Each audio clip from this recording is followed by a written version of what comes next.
Halo adik-adik, kembali lagi bersama Les Online Sinau bareng Cikgu ya. Kali ini kakak akan membahas materi fisika, yaitu bab kesetimbangan benda tegar dan dinamika rotasi.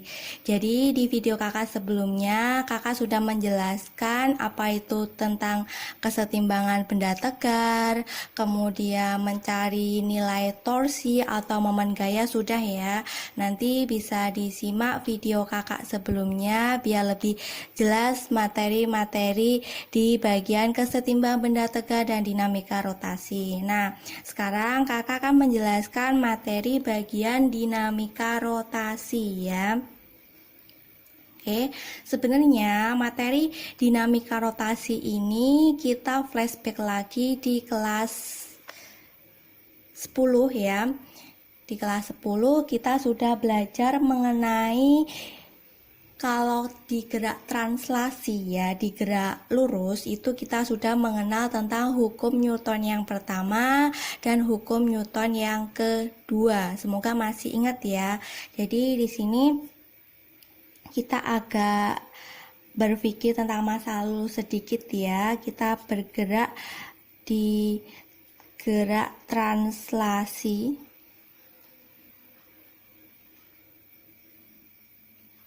Nih, oke ya. Translasi di sini adalah gerak lurus ya. Nah, kita sudah mengenal mengenai hukum Newton yang pertama. Jadi jumlah gaya yang diberikan itu harus sama dengan 0 ya. Di sini nanti bendanya akan selalu diam atau bergerak dengan kecepatan yang konstan. Ini hukum Newton yang pertama. Nah, selanjutnya kita juga mengenal jumlah gaya sama dengan massa kali percepatan. Di sini adalah bunyi hukum Newton yang kedua. Ya, sebenarnya untuk dinamika rotasi itu hampir sama kayak dinamika yang translasi atau gerak lurus ya. Hanya membedakannya di sini ya. Kalau dia gerak rotasi, yaitu geraknya melingkar, nanti bukan lagi sigma F sama dengan M kali A, enggak ya, agak beda sedikit. Jadi jumlah tau ya, ini torsinya itu sama dengan perkalian dari momen inersia kali percepatan sudut ya. Jadi bedanya kalau yang gerak translasi atau gerak lurus ya, nanti ada gerak lurus beraturan, ada gerak lurus berubah beraturan itu ya. Nanti kalau di sini kan menggunakan percepatan ya, ini sini percepatan ya, percepatan. Di sini satuannya adalah meter per sekon kuadrat. Nah, kemudian ada massa. Di sini massa satuannya adalah kilogram. Jadi massa itu adalah ukuran kelembaman suatu benda ya. Saya tulis di sini adalah ukuran kelembaman suatu benda. Nah, artinya kelembaman itu apa toh? Misalkan begini, saya memiliki benda ya, saya bandingin aja, saya di sini punya benda, ada benda 5 kg ya, sama ada benda yang masanya 50 kg. Nah, kemudian saya berikan masing-masing itu gaya, sama ya, gayanya masing-masing di kedua benda ini 10 Newton. Coba kita cari percepatannya. Ya, cari percepatan tadi A berarti kalau kita modifikasi jadi F per M ya. F per M berarti di sini F-nya adalah 10 dibagi 5, yaitu hasilnya adalah 2 meter per sekon kuadrat ya. Kemudian yang bawah yang benda yang 50 kg di sini F per M lagi ya, berarti F-nya 10 per 50 jadi 1/5 atau 0,2. Nah, kita lihat semakin besar masanya ya, semakin besar masanya akan semakin susah benda itu untuk bergerak atau berpindah tempat gitu ya. Jadi bisa dibandingin kalau bendanya enteng dia cepat bisa geraknya itu makin jauh, nih gayanya kan sama ya. Kalau bendanya makin berat dia susah buat bergerak ya. Itu artinya ukuran kelembaman suatu benda. Nah, di sini juga sama. Kalau di dinamika rotasi ya, gerak melingkar di sini ya. Alfa itu adalah nilai percepatan sudutnya. Ya, percepatan sudut. Ini satuannya itu adalah radian per sekon kuadrat ya. Kemudian ini ada I itu adalah momen inersianya. Ini juga sama ukuran kelembaban suatu benda, yaitu nanti dia bakalan susah atau gampang dia buat bergerak ya. Momen inersia itu satuannya adalah kilogram meter kuadrat. Oke, bisa dipahami itu ya. Jadi kita kalau belajar dinamika rotasi menggunakan sigma tau sama dengan I kali alfa. Nah, jadi kalau terlalu banyak rumus fisika itu agak susah gitu ya. Sebenarnya nggak susah sih, sebenarnya harus berangkat dari satu atau beberapa rumus saja, nggak usah banyak-banyak. Jadi pertama kita sebenarnya dinamika rotasi ini belajarnya baru dari gerak lurusnya.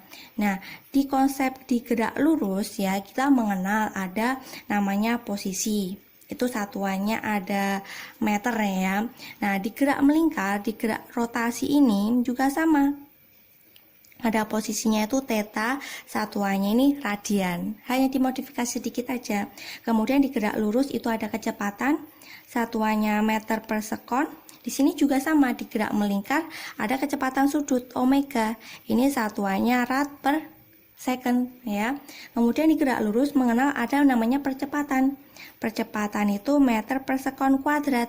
Di gerak melingkar juga ada namanya percepatan sudut. Itu rad per sekon kuadrat.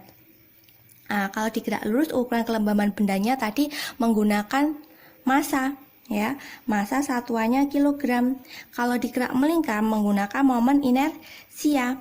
Momen inersia itu satuannya adalah kilogram meter kuadrat. Nah, terus di gerak lurus diberikan gaya, satuannya newton. Kalau di gerak melingkar nanti diberikan torsi ya, atau momen gaya, satuannya adalah newton meter. Gampang ya. Jadi kita modifikasi aja, misalkan di gerak lurus kita menggunakan saya mencari energi kinetik itu kan rumusnya setengah mv kuadrat. Nah, ini juga sama. Untuk mencari energi kinetiknya jadi setengah kali I ya, misalkan tadi sama dengan momen inersianya kali kecepatan, berarti menggunakan kecepatan sudut. Seperti itu. Jadi semuanya bergerak dari gerak lurus ya. Oke, kita lanjut. Setelah kita memahami apa itu nanti gerak melingkar di dinamika rotasi di sini ya, kita sudah tahu kalau kita belajar dinamika rotasi sigma tau sama dengan I kali alfa. I itu ada momen inersia. Oke, sekarang kita masuk ke materi momen inersia, tapi khusus untuk benda titik. Nanti untuk benda tegar kita bisa bahas untuk video selanjutnya ya. Nanti di momen inersia benda titik di video kakak sebelumnya sudah kakak jelaskan apa itu benda titik sama apa itu benda tegar ya. Jadi kalau benda titik itu nanti gaya yang diberikan harus pada titik yang sama ya. Oke. Kalau benda titik di sini ya, nanti momen inersinya itu kita bisa cari. I sama dengan mr kuadrat. Oke. Massa kali jari-jari di kuadratin. Nah, misalkan saya gini, gampang aja. Saya punya suatu benda ya. Ini ada suatu benda, satu titik. Di sini memiliki massa 2 kg. Ya. Terus kemudian dia di sini geraknya mengalami gerak rotasi ya. Di sini ada gerak rotasi di mana jari-jarinya itu misalkan ya, jari-jarinya di sini jari-jarinya ada sebesar, nah misalkan di sini jari-jarinya ada 3 meter gitu ya. Jari-jarinya di sini mengalami gerak rotasi berporos pada pusatnya di sini ya. Berarti kita bisa mencari nilai I-nya sama dengan M-nya 2 kg kali R-nya jari-jarinya 3 kuadrat. 3 kuadrat itu kan 9 kali 2 berarti ini 18, satuannya tadi kilogram meter kuadrat ya. Oke, tapi ini misalkan nanti benda titiknya itu ada, misalkan ada 2 benda atau ada 3 benda, pokoknya ada banyak ya. Misalkan gini, ini ada benda 1, kemudian ada benda 2, kemudian ada benda 3. Mereka mengalami gerak rotasi bergerak pada poros pusatnya ya. Di sini misalkan ini ada nilai, misalkan di sini ada jari-jarinya seperti ini ya. Mereka bergerak melingkar. Nah, di sini ada gerak melingkarnya. Misalkan ya, nanti kita bisa mencari jumlah momen inersianya ya, jumlah momen inersianya. Di sini kita bisa mencarinya ya, bisa mencari nilai I-nya sama dengan I yang pertama, untuk benda yang pertama ditambah I yang kedua tambah I yang ketiga, seperti itu. Nanti I-nya yang pertama ya sama aja sih, M1 R1 kuadrat ditambah nanti ada M2 R2 kuadrat ditambah M3 R kali R3 kuadrat. Kalau bendanya lebih banyak lagi tinggal dijumlahin gitu aja ya. Bisa dipahami untuk penjelasan dari kakak ini tentang mencari momen inersia untuk benda titik. Oke, kakak sudah menyiapkan contoh soalnya begini, menentukan momen inersia ya. Di sini ada sebuah batang ya, panjangnya 0,8. Kemudian ada partikel di ujung kiri si A, kemudian ada si B ya, jaraknya sudah diketahui untuk gerak di sumbu putarnya di situ ya. Di sini ada gerak melingkar ya. Kemudian kita cari nilai momen inersianya. Nah, karena di sini ada 2 benda ya, tadi jumlah I sama dengan jumlah MR kuadrat ya, jumlah semuanya ya, ada I1 tambah I2. Kalau di sini ada IA ditambah IB ya, langsung saja kita masukkan. Berarti di sini ada MAE kali RA kuadrat ditambah MB kali RB kuadrat. Oke, langsung masukkan. Di sini ada MA ya, MA di sini massa partikel A ada 1 gram. Kita jadikan satuan SI-nya yaitu kilogram, berarti di sini ada 10 pangkat minus 3 ya. Kemudian RA jaraknya ya, jari-jari di sumbu putarnya di sini ada 0,3 meter, berarti 0,3 di kuadratin ya, ditambah MB ya, massa partikel B di sini 3 gram, sama kita jadikan kilogram ya. RB berputar pada, di sini ada porosnya, jaraknya dengan 0,5 meter di kuadratin ya. Oke, langsung aja kita cari 3 kuadrat itu berarti 9. Ini kan 10 pangkat minus 1 dikuadratin 10 pangkat minus 2 kali 10 pangkat minus 3 jadi 10 pangkat minus 5 ya. Kemudian 5 kuadrat itu 25. 25 kali 3 itu 75. Kemudian ini masih 10 pangkat minus 5 ya. Oke, kemudian dijumlahin aja langsung, 75 tambah 9 itu berarti 84, 10 pangkat minus 5 atau 8,4 10 pangkat minus 4. Ini satuannya adalah kilogram meter kuadrat.